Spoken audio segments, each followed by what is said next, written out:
Estinian!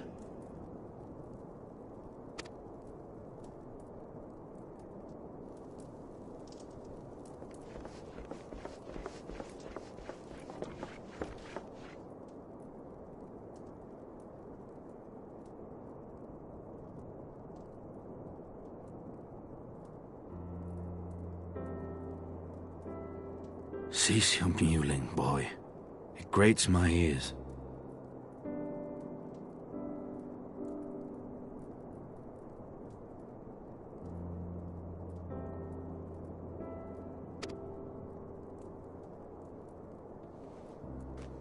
Forgive me.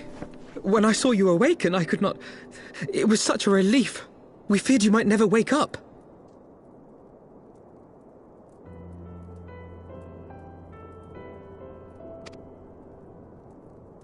Now, Estinian.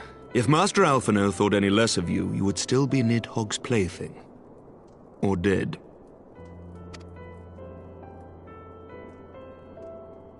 Aye, 'twas but a jest. I thank you, Alphino. And you too, Warrior of Light. Quite how you managed to persuade Ffxiv to aid in his brood brother's downfall I cannot imagine. But full glad am I that you did. Yet again, you have achieved the impossible.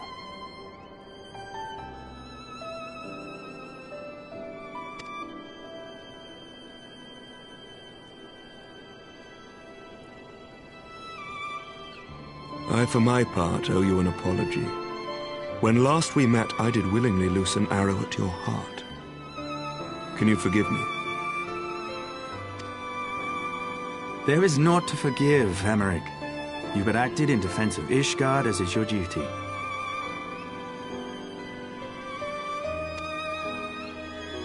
Were you any less single-minded about it, I would not follow you into battle, nor trust you at my back.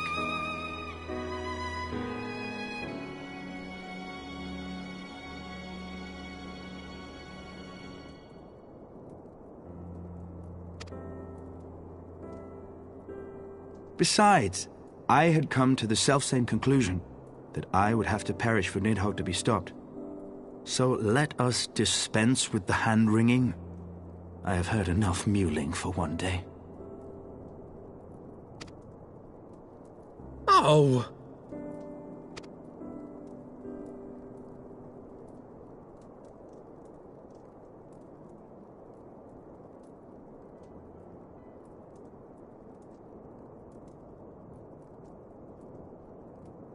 The tendrils of Nidhogg's foul presence bound up every fiber of my being, usurping my senses, but I yet retained some trace of awareness.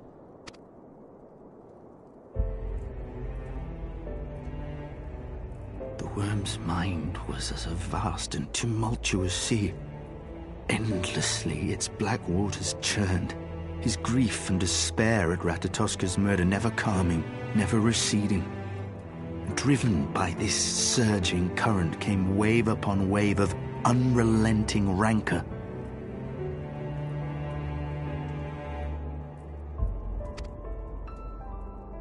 It was the very image of my own heart. There I saw the dark reflection of the hatred I felt after Nidhogg slew my family, when no path remained save vengeance against dragonkind.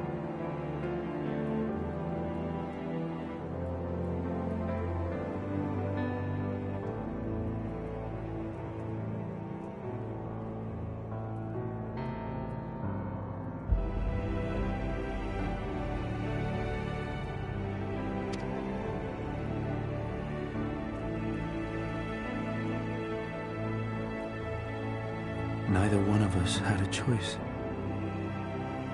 But I was blessed with something Nidhogg was not.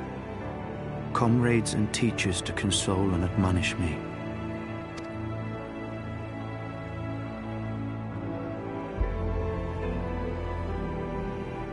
Had I not had them to gainsay my obsession, it would surely have consumed me as Nidhogg's did him, and we would have been in all respects alike.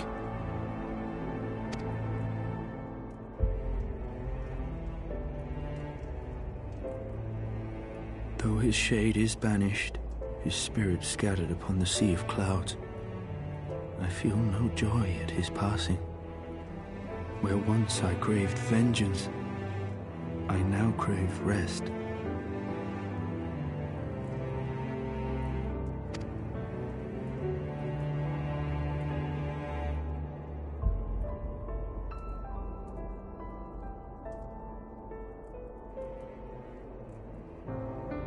Lord Commander, my hunt is at an end.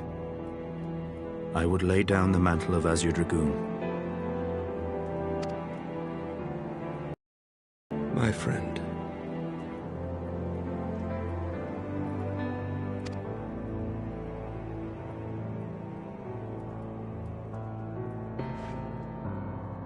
He has tired himself with too many words.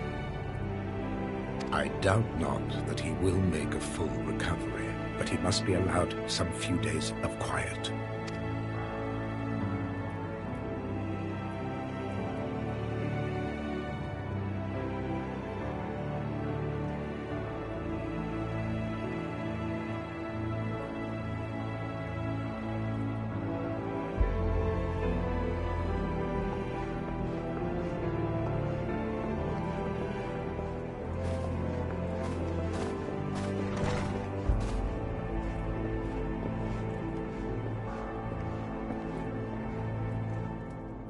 I too must see my path to its end.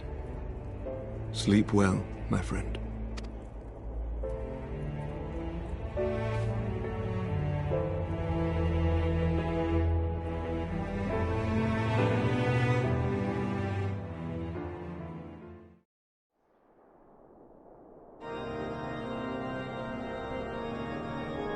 Following the battle with Nidhogg on the Steps of Faith, Sir Emeric called an assembly that he might make his final proclamation as acting head of state.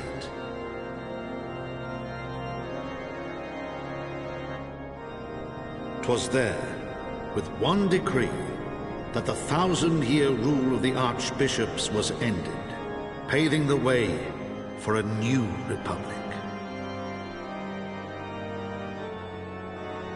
The governance of Ishgard would now be placed in the hands of high and lowborn alike, their ranks represented by the newly founded House of Lords and House of Commons. Church was separated from state. The foundation for change had been carefully laid, and the reforms proposed by Ishgard's new government passed into law without incident. His duty done, Emeric de Burrell gladly stepped down from the Archbishop's dais, only to be raised unto the highest seat in the House of Lords.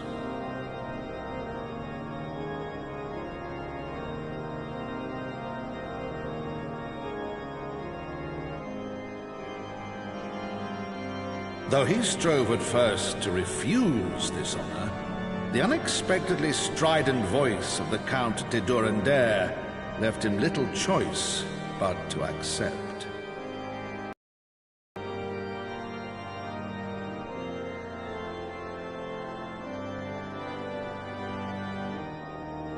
And so it was that the winds of gentle revolution came to stir.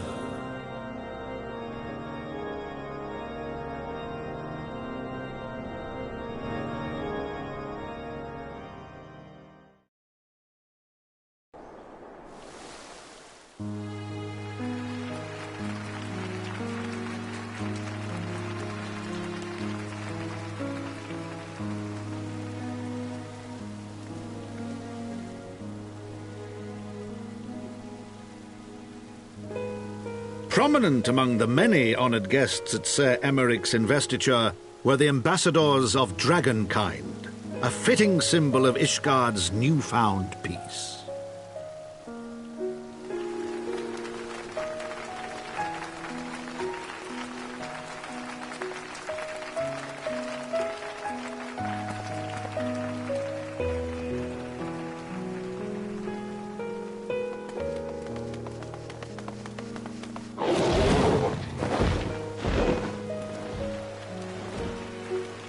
The people looked on in awe, as he soared through the heavens on dragonback. And by their cheers did they hail him an azure dragoon for a new age.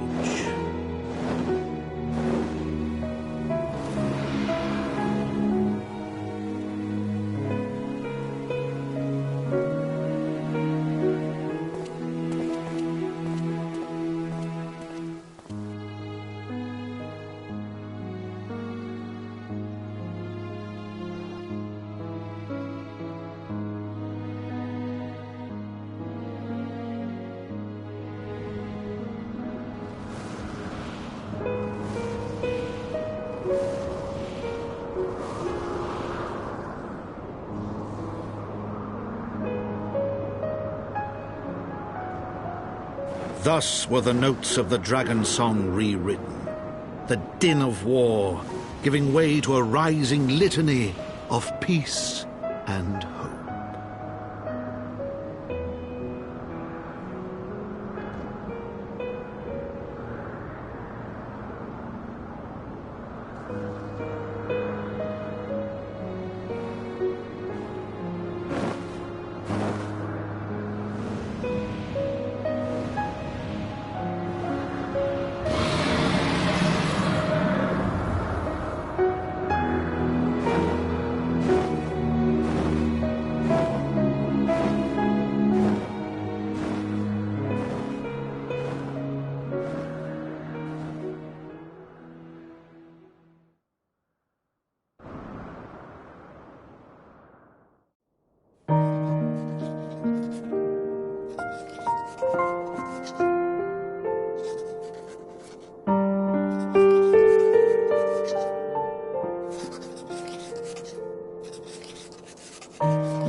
To think the Mughals would prove such harsh taskmasters.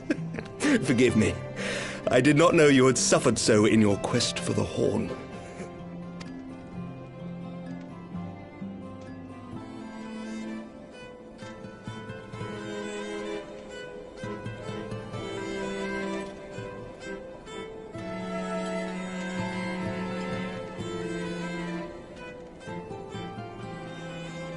I must say, your spirited accounts always come as a welcome change from the arid reports which fill my days.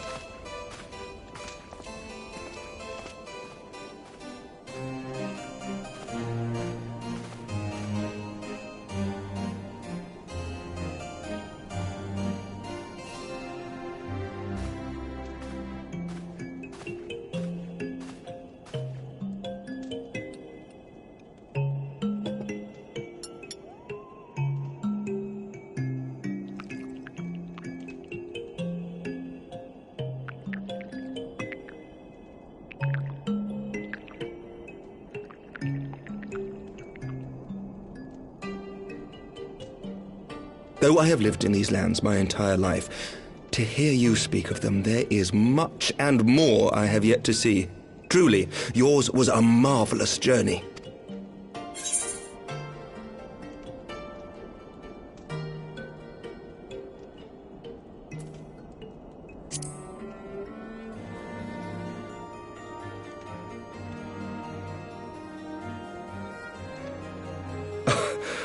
Well, truth be told, when I think back on the sweeping vistas of the churning mists, I do feel some slight pangs of wanderlust. Alas, much as I would like to accept your invitation, I fear my present duties with the House of Lords demand my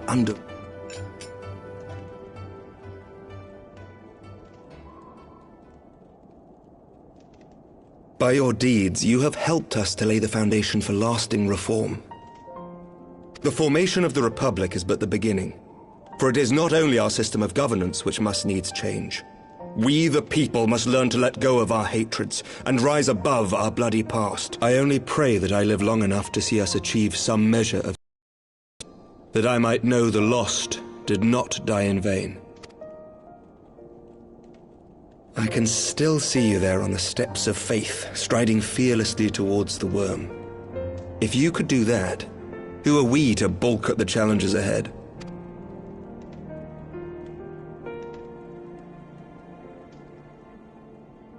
The question of how best to strengthen ties with the other great nations of Eorzea has been debated at length in the Lords and Commons of late.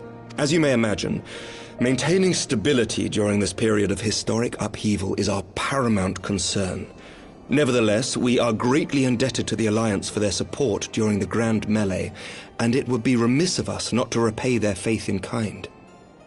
Of course, we owe you the greatest debt of all, and it is my hope that in extending our support to you and the Scions, we might also express our gratitude to our neighbors, nay, our fellow Eorzeans, whom we pray you will continue to protect.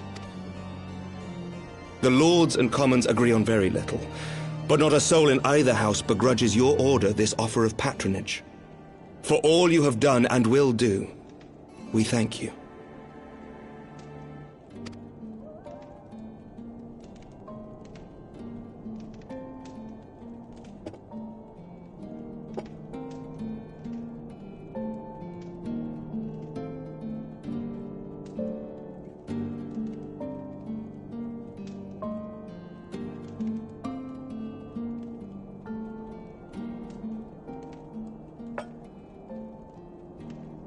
May I ask a personal question? Now that the dust has settled, what will you do? Not as a scion, I mean, but what do you want for yourself?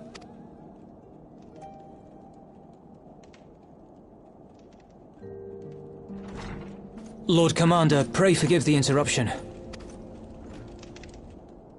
News from House Fulton?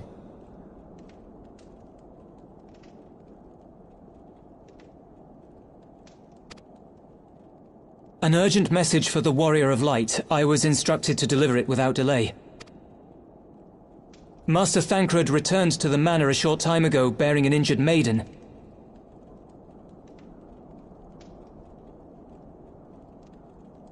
Master Leveilleur and Mistress Tataru are tending to her wounds, but they like not her chances.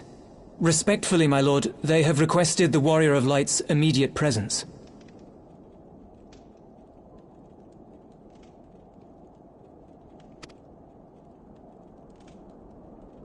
You must go to them, my friend, and I shall go with you.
For every ending marks a new beginning.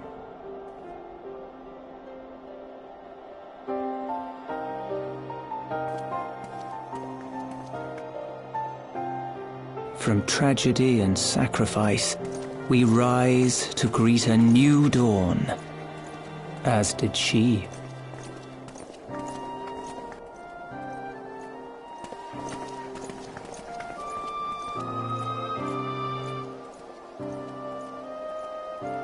Only to be drawn unto another battlefield, another cause, as if by fate.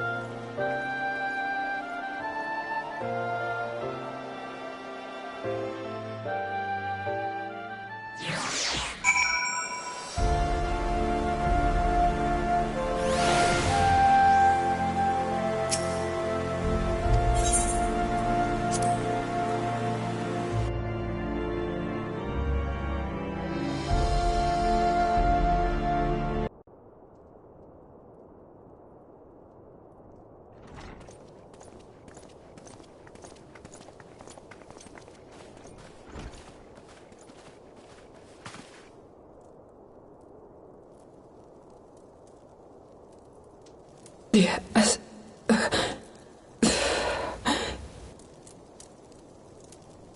Is that...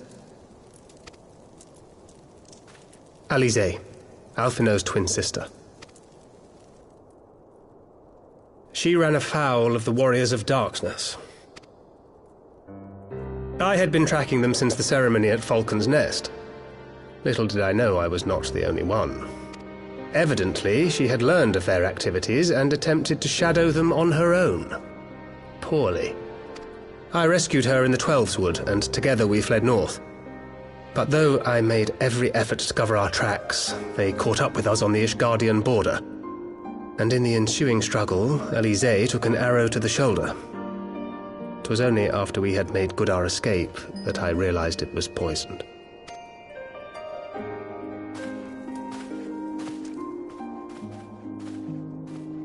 Thank you for coming so quickly. And you, Sir Emmerich. Think nothing of it. We have done all we can for now. Although the immediate danger has passed, the poison yet lingers in her blood.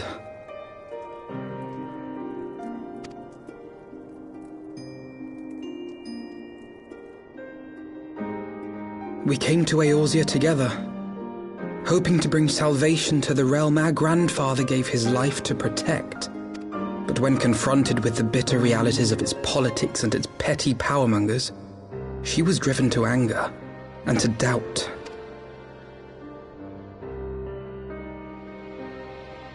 She refused to become embroiled in what she termed Eorzea's squabbles and distance herself from the Scions. Though she remained hopeful of a brighter future, she would walk her own path. Would that it had not been so perilous.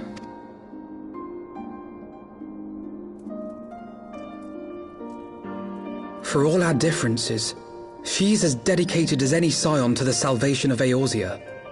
But to be reunited with her, only to lose her forever? Gods, even to speak the words.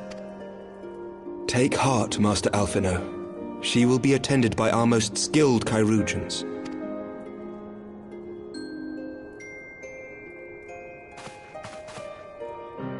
Bear Mistress Leveilleur to the infirmary at once. Apprise Captain Whitecape of the situation, and inform him that she is to be treated as my personal charge.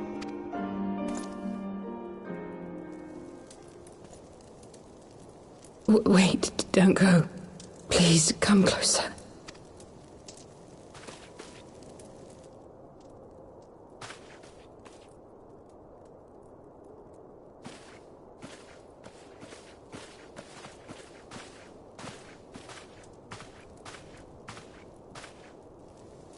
The warriors of darkness are in league with the Ascians. Slaughtering the primals is but the first step in their plan. They make for Zelvatol to bring about Garuda's summoning and to kill her.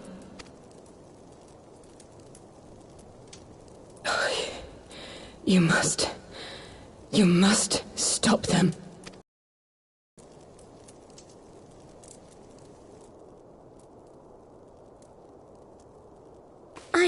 I shall inform the others at once.